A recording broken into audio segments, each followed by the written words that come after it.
प्रिय अभ्यर्थियों, आप सभी को पता है कि अभी सीजीपीएससी प्री का रिज़ल्ट आ चुका है और रिज़ल्ट के पश्चात जिनका रिज़ल्ट फाइट हुआ है वो तो बहुत खुश है, और जो बच्चे पास नहीं हो पाए इतना मेहनत करने के पश्चात उन सब ये कारण ढूंढने में लगे हुए हैं कि क्यों नहीं निकल पाया, क्या अभी कमी रह गई। हम 1 साल से तैयारी कर रहे हैं, 2 साल से तैयारी कर रहे हैं, कई बच्चे 3 साल से भी तैयारी कर रहे हैं, उनको लग रहा है क्यों नहीं निकल पा रहे हैं, कमियाँ रह गई है।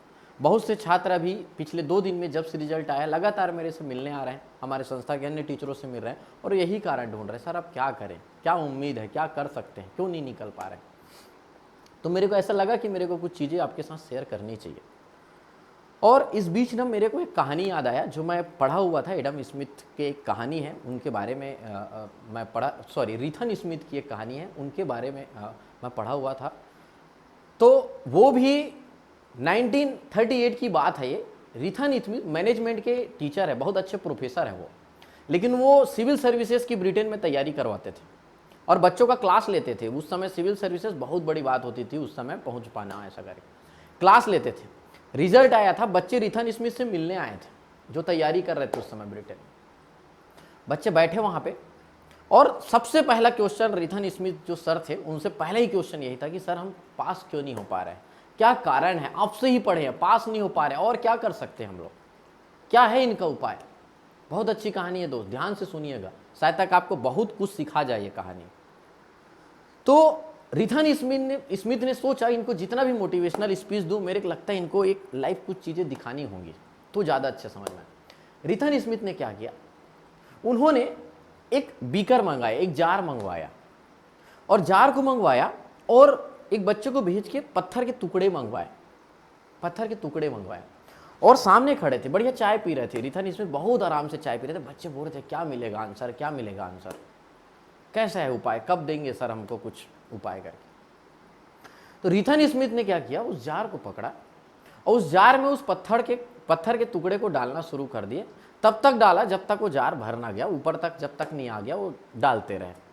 बच्चों से पूछा, बेटा बताओ ये जार भरा है या नहीं भरा है। बच्चे बोले हाँ सर जार भर गया है, दिख रहा है सब है। रीथन स्मिथ खुद बाहर गए दूसरी बार और वहां छोटे छोटे पत्थर के टुकड़े लेके आए, छोटे छोटे पत्थर के टुकड़े लेके आए और उस पत्थर के टुकड़े को फिर जार में डाले।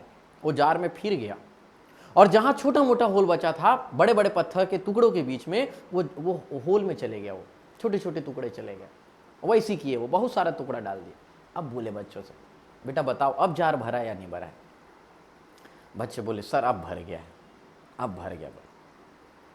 फिर खुद बाहर गए और वहां से रेत लेकर आए बाहर से, और रेत को उसके बाद फिर से उन्होंने डालना शुरू किया और बस आराम से चाय पी रहे थे। स्मिथ जी आराम से जा रहे थे, डाले रेत को, डाले रेत भी अपना जगह बना के अंदर बीकर में चले गया। बच्चों से बोले बेटा अब बताओ भरा कि नहीं बना। सब आश्चर्यचकित, सर अब भर गया है, अब रेत भी आ गया, अब तो भर गया है ऐसा करके।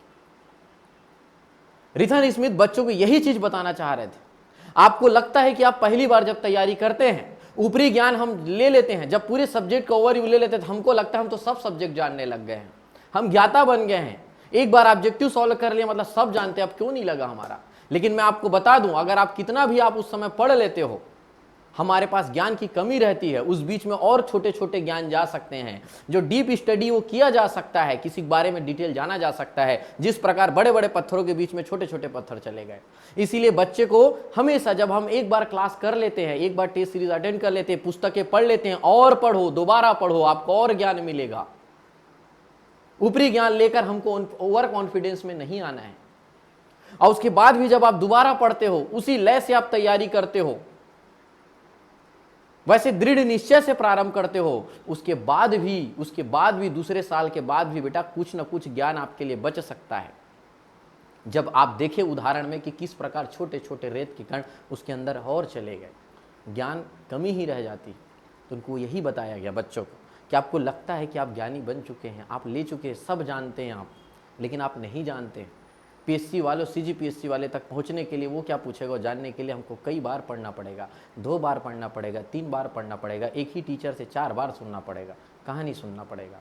और उसके बाद भी रीथन स्मिथ ने क्या किया दोस्त, रीथन स्मिथ ने क्या किया, जब सबको लग गया था कि हम और पढ़ सकते हैं, रीथन स्मिथ ने क्या किया, जो चाय पी रहे थे उस चाय को उस बीकर में डाल दिया और चाय को जब उस बीकर में डाले तो चाय भी उस बीकर के अंदर चले गया और बोले जिस दिन आप क्वालिफाइड हो जाओगे, आप कई बार पढ़ लोगे और क्वालिफाइड हो जाओगे, मैं गारंटी देता हूं आप नौकरी में तो पा जाओगे, बोले आप कलेक्टर डिप्टी कलेक्टर बन जाओगे।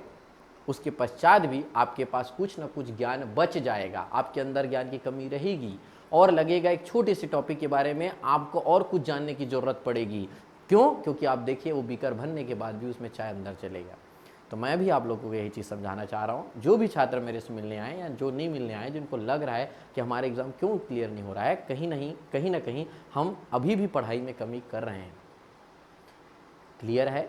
हमको और डिटेल पढ़ना पड़ेगा। अगर हम संविधान का एक पुस्तक लक्ष्मीकांत पढ़े हैं तो क्यों ना हम सुभाष कश्यप की बुक पढ़े, बी.डी. बासु की बुक पढ़े, क्यों ना उसी चीज़ों को बार बार लक्ष्मीकांत को 2 बार 3 बार पढ़े। आप पढ़ के देखिए, कुछ ना कुछ ज्ञान मिलेगा। आप छत्तीसगढ़ को और बार बार पढ़ना है। अगर आप छत्तीसगढ़ हिस्ट्री की बुक पढ़े हुए, आपको एम लहरी की बुक पढ़ना है, क्वेश्चन को बार बार सॉल्व करके देखना है। क्लियर है? कभी भी आप ये मत समझिएगा कि हमारा ये सिलेबस हो चुका है। मैं बहुत बच्चों के मुंह से सुनता हूं कि सर ये सब्जेक्ट मैंने कर डाला है।